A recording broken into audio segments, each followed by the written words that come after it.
As a professional property investor, about 60 or 70% of the properties I buy quite often don't reach the market. They're called silent sales.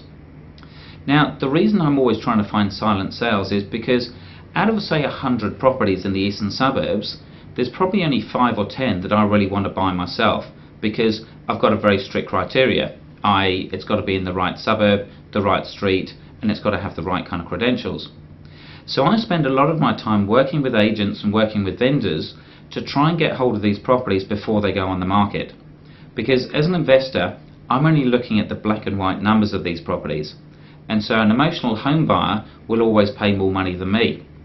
So what I need to do as a professional is to try and get these properties before anyone else sees them, because otherwise the price is just going to get inflated. So the way I do it is I spend a lot of time with the agents.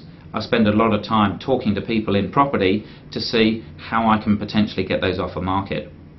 Now, I guess one of the advantages to vendors to selling it to me rather than putting it on the open market is if they're not investing lots of money styling their home, maybe putting adverts in papers, spending another couple of months trying to get the best price for their property, what I can offer them is maybe a guaranteed deal rather than the speculation of going to auction and potentially getting a high price, but at the same time getting a low price.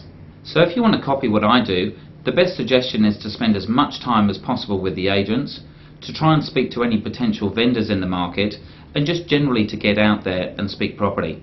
So you can either put in the time yourself, or again, delegate and outsource.